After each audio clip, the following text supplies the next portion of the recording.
Hello, I'm Herm Gailey. We are here with Melanie and her horse Blue. We just did a first ride video. This will be his fifth ride. What we're doing with him is kind of what we predicted. We're riding him in the round pen some to get him a little more precise, a little leveled out, but pretty quickly we're taking him outside. We've also been taking him out across country just a little, and we're going to try to show you just as much of this fifth ride as we can in real time. So the only thing we have done with him before today was just move him around to let him trot and lope in the round pen just a little bit. We are gradually but fairly dramatically decreasing that because we don't want him to be addicted to that, to where he needs to run around and play every time you ride him or he doesn't ride well. So what we're going to do real shortly is get on him. You'll notice, you want to pick up that big nasty stick there? That's the one. And just hold it out there. This is a little aid that we've incorporated, and that's a dressage whip. The first two rides, the first ride I was in the pen with Slim.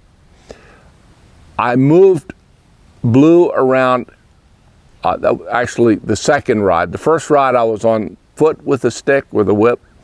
Second ride, I just sort of herded him around on Slim. Third ride, Slim was his lead pony. Fourth ride, he was on his own, but because we were concerned his feet might get sticky, we incorporated the dressage whip to tap him on the hip if he stops moving, rather than flogging him with our legs. That way, he never gets numb to your legs. Better that we add them gradually when they're acceptable to him and when he's responsive. So, with that long-winded introduction, we'll start out at the mounting block. This is part of the process. Hopefully he has gotten steadily more reliable, and I'm not there to block him or help him. So we don't need to use a mounting block on him, and I suspect that will go the way of all things fairly shortly, but we tend to like to start these colts using a muck bucket or a mounting block just so that we can get them maneuvering in, accepting it, and so we don't haul on their sides so much when we get on.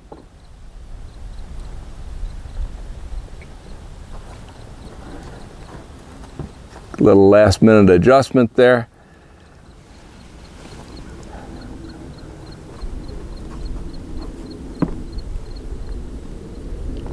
And it takes the time it takes.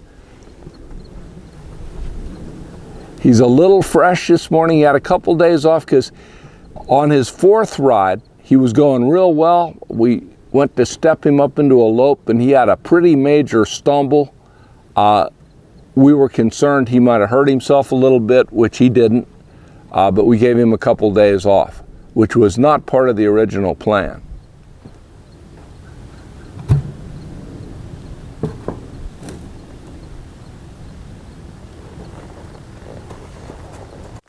So this is a little bigger deal than I let on at the time I was narrating this. Walking off like this puts the rider in a vulnerable position and encourages a bad habit. Better to have bent him around more quickly. That takes away a lot of the risk, and it discourages that kind of behavior in the future. Plus, if you look, Melanie did not yet have her right foot in the stirrup. That's yet another point of vulnerability. I believe it's best to be solidly on the horse with your feet in both stirrups and then waiting to go forward before you leave. So she made a judgment call here. It worked out, but things can go wrong awfully fast. A nice horse can still have a bad day or a bad moment, and there can be a heavy price to pay.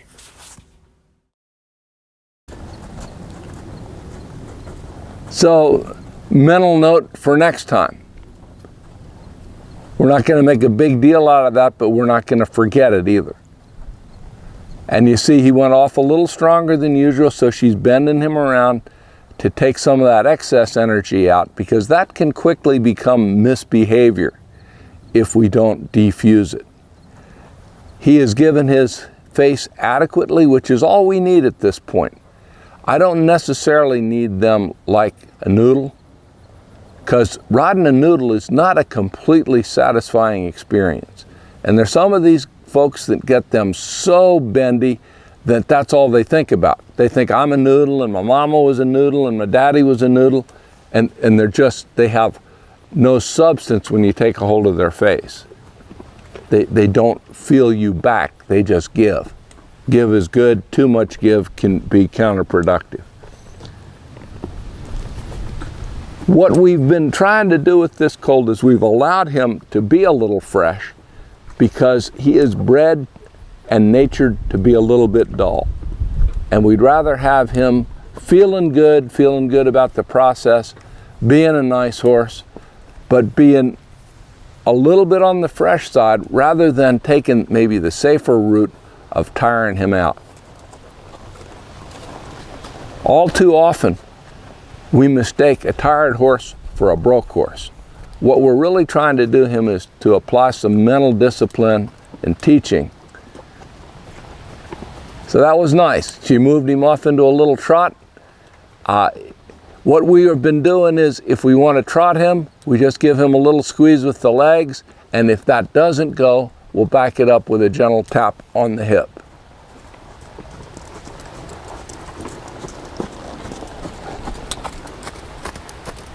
And you notice what Melanie's doing a good job of is she's in a position where she can take his head if she needs to, but she's not clamped up like a pocket knife, clutching his face. She's just using his face to guide him and then release him. Let's see if you can keep him on the rail the whole way around one time. Well, there's a nice little steer. Let's just let him line out on the rail just a little. And that stop to look at the mounting block there is something I've encountered before, and I'm not against it. I'd rather have them think of that as a nice place where they rest, and clearly that's becoming how he looks at it. So he's moving along, he's free, he's loose. Let's just keep him at least one full trip around before we steer him at all.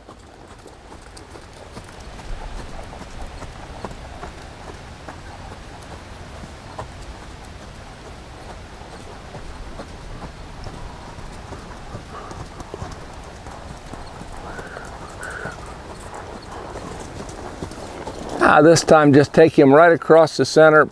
Don't change directions. No, don't this time. Not this time. There you go.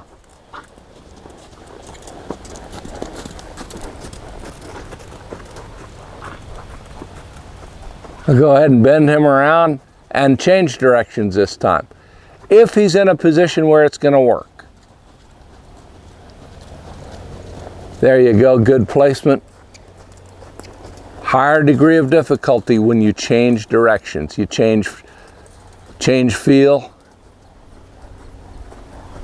You change the eye they're looking out of when they look at outside influences.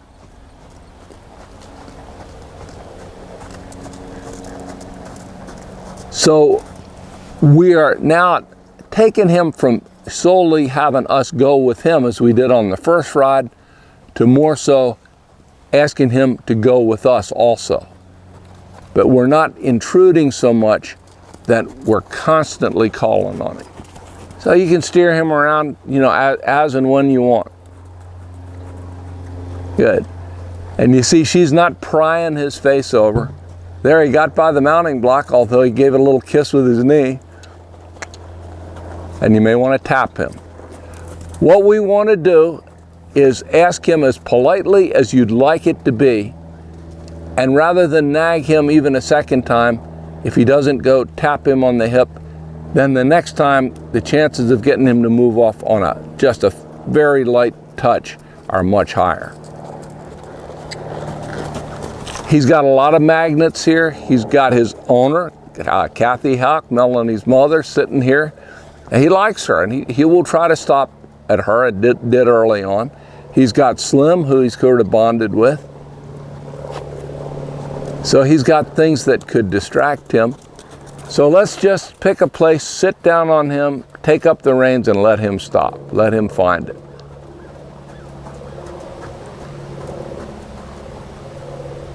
Good, good. So we trotted him enough that a stop is a good thing.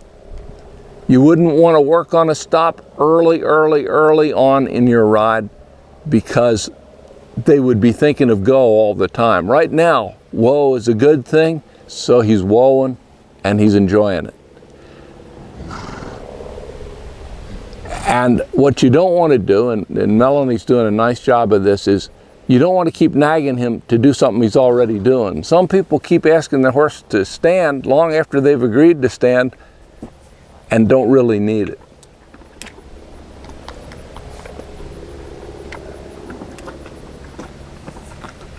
Now, I will share with folks that are watching that this will be his 5th ride, and in my view, if that's all we do with him his 2-year-old year, we are fine. I suspect Melanie will ride him out across country at home some, but it'll be very low key, because if you look at him, he's a good sized colt, but he is very much a baby. And you want to honor that. You want to acknowledge the fact that he is a baby. We want to get him through the baby stage of riding, but not beyond. Because he's a nice horse. He might try for us and hurt himself, or learn to have a bad attitude. If we take a little more time, we more than catch up in his 3-year-old year. So what I would do, Mel, is walk him forward like one panel of fence and then immediately just turn him to the inside and change directions. If he's rooted, there, that's good. Higher degree of difficulty coming out of a dead stop. So we've done a limited number of transitions. Let's just step him up to a trot. Good, good.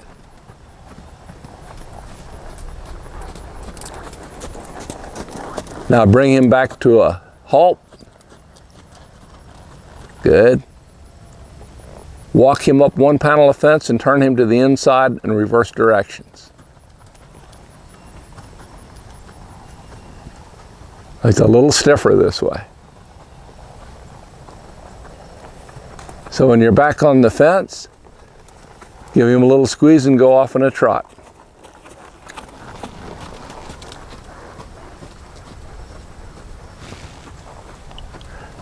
Now you can see he's getting more settled. He also is saying, I'm a little bit bored, and that's the kiss of death with a colt like this. So go ahead, let's stop him. Pick up and back him just a few steps.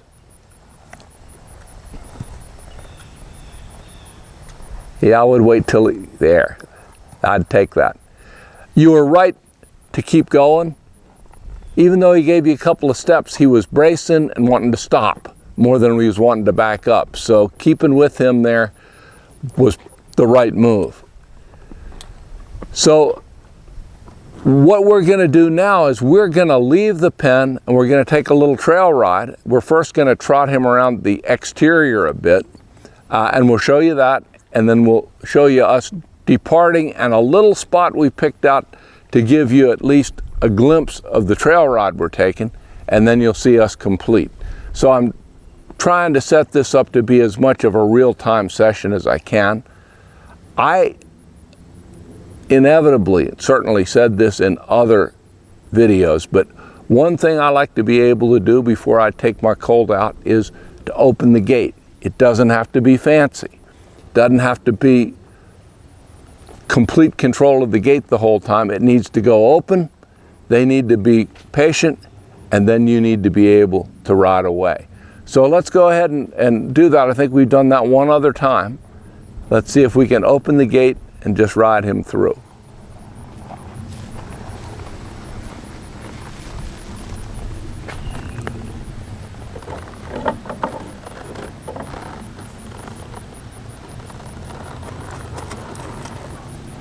And I'll just take your time so he takes his time.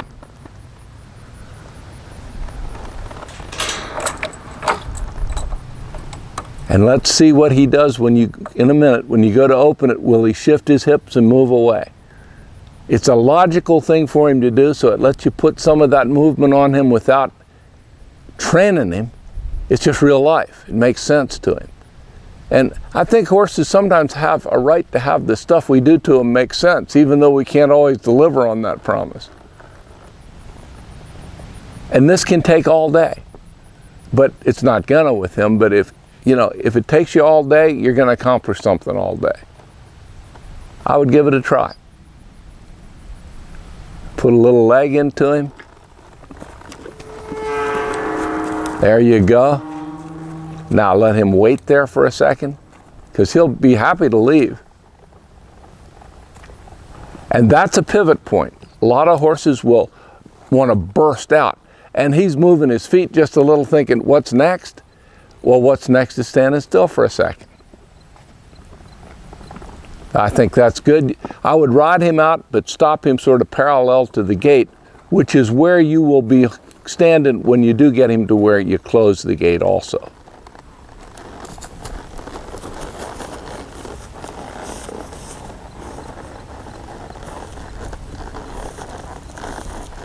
It's okay, got a little stalled there.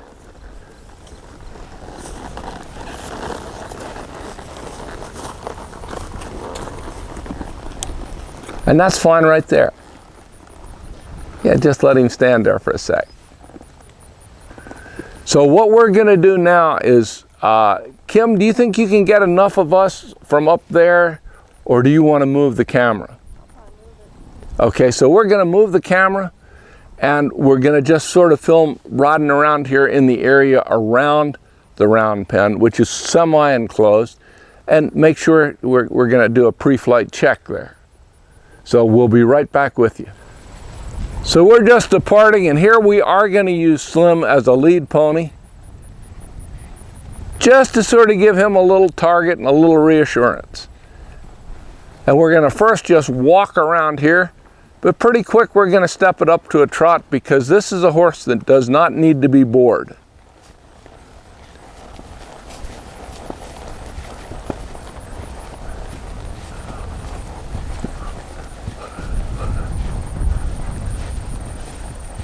So we can just sort of wrap around here. And then there's two trailers and another vehicle parked here.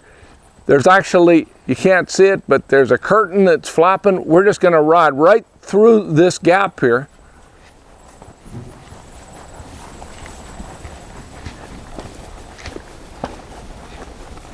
And that'll give him a little bit of exposure to that. So those vehicles weren't there the last time we rode him. And then what we're gonna do, as soon as we get down here, and it's a little flatter than it is right here, we'll pick up a trot. Feeling good? Yep. Okay.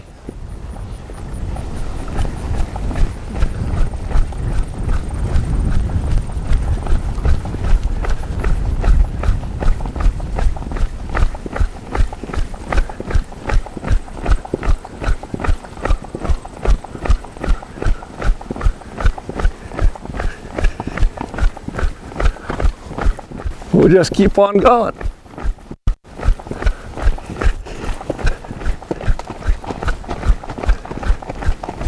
Let's let him walk.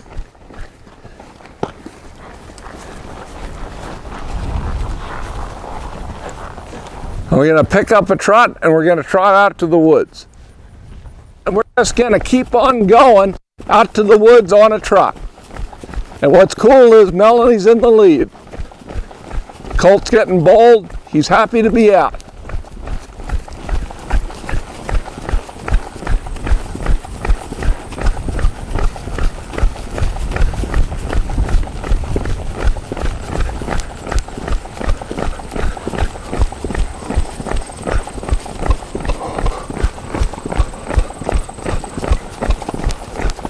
That right there is the horse you need. Yeah. You know, right the way he's going. I mean, he's pretty much a happy camper. Mm-hmm.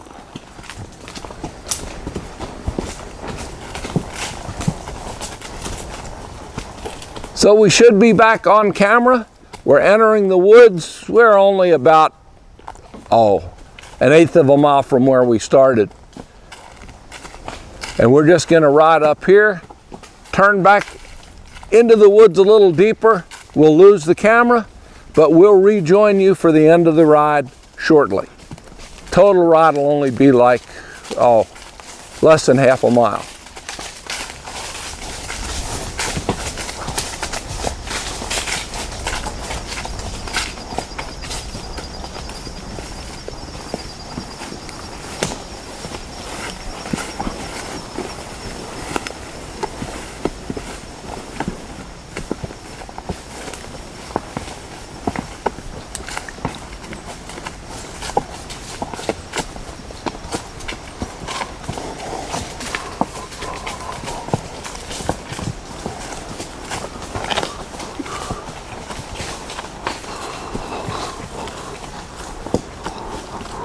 Well, when we hit the grass, you can cue him. He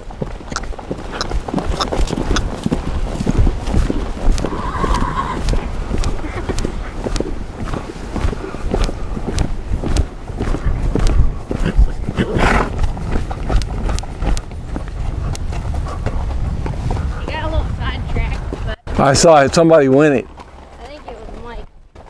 So, this is the end of the 5th ride. As you can see from the previous statistics, we've ridden him just over a total of an hour, lifetime, and traveled about 5 miles plus or minus. That's enough for a horse this age, and he is well on target to move forward, but we're going to wait till next year to do that. All we were after was introducing these concepts to him so that they're already known and accepted when he's bigger, stronger, and maybe more opinionated next year. I have a feeling it's going to go well. Thanks for watching.